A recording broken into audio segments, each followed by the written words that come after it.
Let's take a look at the baseball hitting dataset. 5 baseball hitting. Change its name to something that makes sense. And remember to run. Let's take a look at our data. We have a bunch of player names and positions, along with their on-base percentage, OBP, over the last 3 years, their slugging percentage, SLG, over the last 3 years, their I, average, and isolated power, each over the last 3 years, and their natural log discounted average salary over the contract that they just signed. Now, if all of that sounds like gibberish to you, don't worry. You don't need to know any of the details about baseball here.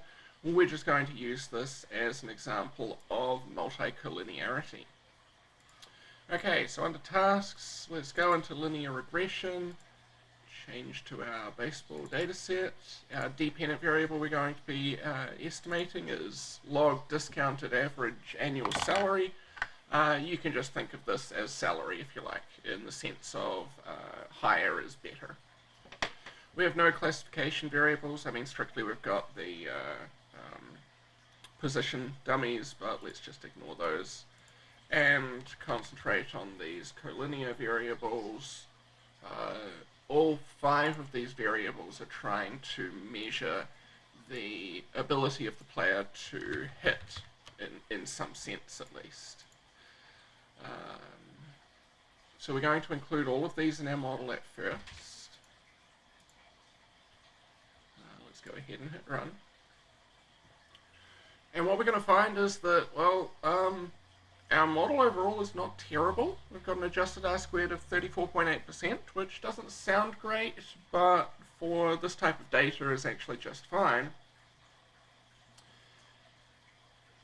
We've got our variables that are, well, not all significant. And in particular, on-base percentage and slugging percentage have these very high p-values, 22% for on-base and 84% for slugging percentage. And, well, things get even weirder as we keep on looking. Both of those have negative parameter estimates, and that's telling us that the more we get on base, the lower our salary is. The more we're able to hit for power, the lower our salary is. This just does not make sense if you know anything about baseball here. So what's going on? Well, what's going on is that we've got a problem in our model. We've got several variables that are trying to measure the same thing. On-base percentage tries to measure how well you get on base, but so does I and average. Slugging percentage tries to measure how well you hit for power, but isolated power does that as well. And so what's happening is our model is having a really hard time trying to tell the difference between the effects of these different variables. Okay, well, we need a more formal way of trying to of seeing why this collinearity, why this strong correlation between variables is happening, being able to identify which variables are related to one another, and so on. And in order to have a look at that, we're going to go into our selected statistics here, and under collinearity, have a look at variance inflation values. So just to be sure here, we're under the options tab, statistics. We changed this from default to default and selected, and that gave us a whole bunch of extra options here, several of which we're going to use next week actually. And we selected variance inflation factors. Okay, so let's go ahead and hit run. These variance inflation factors are a way of measuring how much of the variable's information is already contained in other variables.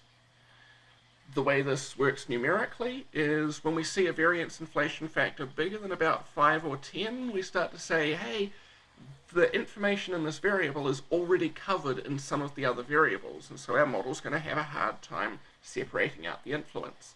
So now looking at our results here, these variance inflation values are in this last column, And you can see variance inflation factors of 39.7, 41.4, 23.5, 20.6, 32.8, much bigger than that 5 or 10 threshold at which we start to become really, really concerned. Okay, so what should we do about this? What should we do about the fact that we've got several variables that are trying to measure the same effects? Well, one option is we could do nothing. This actually works fairly well if the only thing that we're interested in is prediction. But if we want to actually think about these parameter estimates, we can't include all these variables that are measuring the same thing.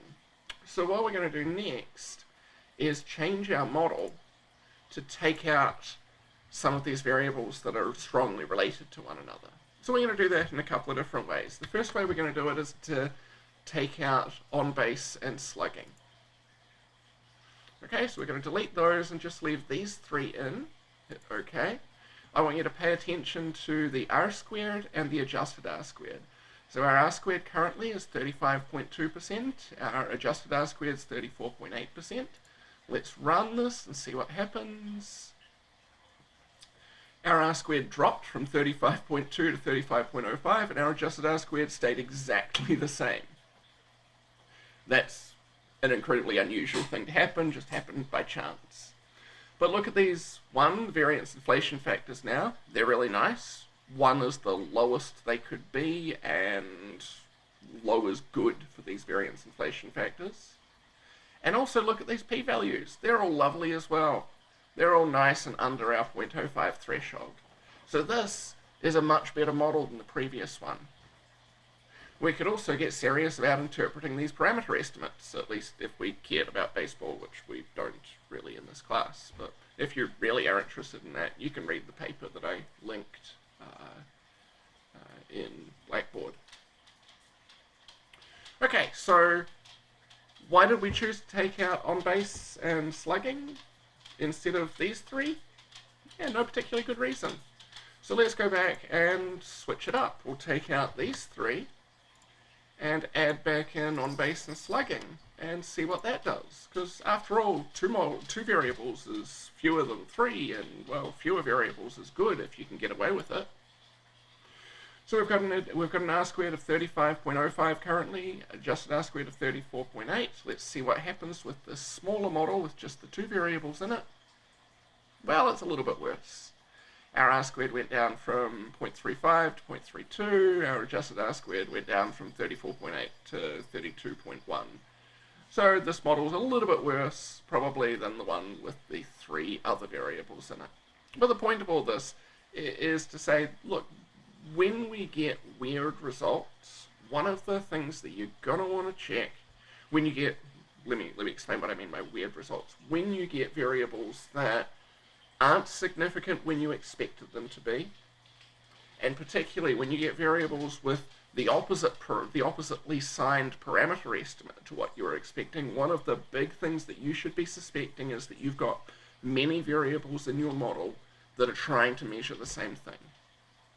And the way you're going to diagnose that is using these variance inflation factors. What you're going to do about it is typically to just remove some of those offending variables. Don't remove too many so that your adjusted R squared goes way down, but don't remove too few so that those variance inflation factors are still high, still at 5 or 10 or above.